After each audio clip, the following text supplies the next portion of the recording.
మాత్రే నమః. భగవద్బంధునికుడా నమస్సుమాంజలి. గురుదేవుల పాదపద్మాలకు శిరసాష్టక నమస్కారాలు. జగదాంబిక జగన్మాత, మహాకాళి, మహాలక్ష్మి, మహాసరస్వతి స్వరూపిణి, జగజ్జనని, మహావారాహి దేవి ఈ రోజున దర్శన భాగ్యాన్ని కలిగిస్తూ ఉంటుంది. మహావారాహి నామధేయంతో ఈ రోజున దర్శనాన్ని కలిగిస్తూ ఉంది. కావున ఆ జగదాంబిక జగన్మాత కరుణా కటాక్షాలు ప్రతి ఒక్కరికి కూడా ఉండాలని చెప్పేసి మనసా వాచా కర్మణ వేడుకుంటూ ఉన్నాను. ఎవరికైతే గృహం నందు ప్రశాంత వాతావరణం లేదో, గొడవలు ఎక్కువ గృహం నందు అవుతూ ఉన్నాయో, వారి గృహం నందు ధనానికి ఇబ్బందికరంగా సమస్య ఎవరైతే ఉందో వారు ఖచ్చితంగా ఈరోజు చెప్పే పరిహారము ప్రతి శుక్రవారం కూడా ఆచరించవచ్చు. లక్ష్మీదేవికి ప్రీతికరమైనది చెప్పుతూ ఉన్నాను. ఈరోజు చెప్పుతూ ఉన్నాను అనమాట. ఒక ఇత్తడి ప్లేట్ తీసుకోండి, మంచిగా పసుపు రాయండి. పసుపు రాసి బొట్లు పెట్టేసేయండి మంచిగా నీట్గా నిండుగా.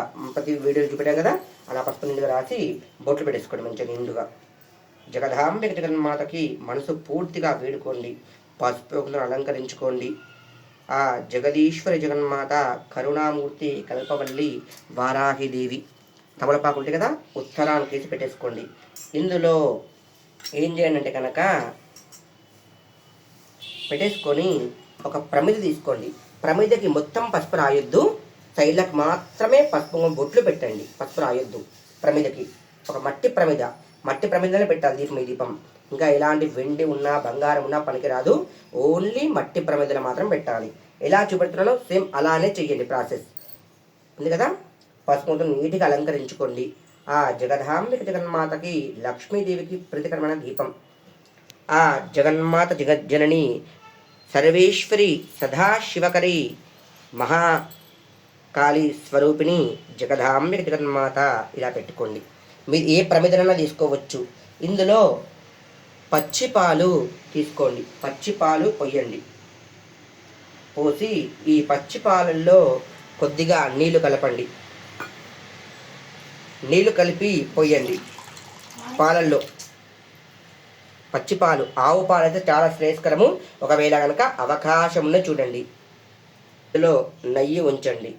మీరు కొబ్బరి నూనె కానీ ఆవు నెయ్యి కానీ, నువ్వులను మాత్రం కలపొద్దు. కొబ్బరి నూనె కానీ ఆవు నెయ్యితోనే వెలిగించాలి ఈ దీపం. ఇలా పోస్తారు కదా, ఒక తమలపాకు తీసుకొని ఇందులో మధ్య భాగంలో హోల్ చేయొచ్చు.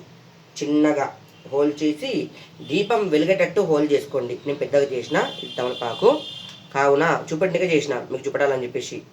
ఇగో ఇంకో తమలపాకు చూపెడుతున్నాను కదా, ఇంకో చిన్నగా హోల్ రావాలి. ఈ హోలు ఈ ఏం చేస్తారంటే ఆకుని కట్ చేయండి నీట్గా. చుట్టుపక్కలంతా కూడా తెలిసి నీట్గా కట్ చేయండి. తమలపాకైనా సరే, మామిడాకైనా సరే, మల్లాకైనా సరే అవకాశం బట్టి ఆకు తీసుకోండి. ఈ ఆకు పైన ఇలా ఒత్తి పెట్టి దీపం వెలిగించవచ్చు.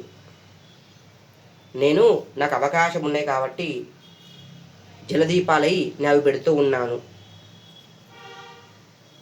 ఉంది కదా, జలదీపంలో ఒత్తులు వెలిగించుకొని పెడతాను అనమాట. నేను ఎప్పుడైనా సరే జలదీపాలు నేను పెట్టా కదా వీడియోలో. ఈ రోజున పెట్టేది క్షీరదీపం. క్షీరదీపం లక్ష్మీదేవికి చాలా ప్రీతికరమైన దీపం క్షీరదీపం. నేను నెయ్యి పోసుకున్నాం కదా, ఇంకో ఇలా పెట్టుకోండి. ఇలా పెట్టుకొని నిండుగా పూలతో అలంకరించుకోండి. లేకుంటే ఇంకా పసుపు మక్షం తీసి నమస్కరించుకొని ఆ జగదాంబిక జగన్మాతకి మనసా వాచ కర్మల ధ్యానించుకొని ఎవరైతే గృహం నందు ధనం కోసం ప్రాధేయపడుతూ ఉన్నారో వారు మాత్రం ఖచ్చితంగా కనకధార స్తోత్రం చదవండి. దీపం పెట్టిన తర్వాత జగదాంబిక జగన్మాతకి కనకధార స్తోత్రం చదివితే ఇంకా ఖచ్చితంగా కరుణ ఇస్తుందన్నమాట ఆ అమ్మవారు. కావున కనకధార స్తోత్రం చదవండి. ఈ రోజున ఎప్పుడు ప్రతి శుక్రవారం పెట్టచ్చు. అట్లా 5 సార్లు కానీ 9 సార్లు కానీ చెయ్యాలి. ఇలా చేశారు కదా, అగరబత్తి పుల్లలు తీసుకొని మ్యాచ్ బాక్స్తోని మళ్ళీ వెలిగించండి. అగరబత్తి పుల్లలు కానీ ఏ కారతి ఉన్నా సరే, ఏ కారతికి మీకు అర్థం కాదు కాబట్టి నేను అగరబత్తి పుల్లలతోనే మీకు చూపెడుతూ ఉన్నాను వీడియోలో. లక్ష్మీదేవికి ఇష్టమైంది జగదాంబిక జగన్మాతకి నమస్తే. ఓం శ్రీ లక్ష్మీదేవ్యై నమః. ఓం శ్రీ లక్ష్మీదేవ్యై నమః. లక్ష్మీ స్వరూపంగా భావించుకోండి. ఈ రోజున పెట్టే వీడియో చాలా చాలా శ్రేయస్కరమైన వీడియో. ప్రతి ఒక్కరికి కూడా ఉపయోగపడుతుంది. ఇలా పెట్టి పక్కన పెట్టేసుకోండి. అగరబత్తులు పెట్టేసుకొని మళ్ళీ పసుపు కొద్ది కొద్దిగా వేయండి. వేసి 2 అక్షంతలు వేసుకోండి. లక్ష్మీదేవి కనకరించాలని చెప్పేసి మనసు పూర్తిగా నమస్కరించుకొని కనకధార సూత్రం పారాయణం చెయ్యండి. శ్రీమాత్రే నమః. ఎవరైతే ఈ పరిహారం ఆచరిస్తారో ఖచ్చితంగా లక్ష్మీ కటాక్ష వీక్షణలు సిద్ధిస్తూ ఉంటాయి.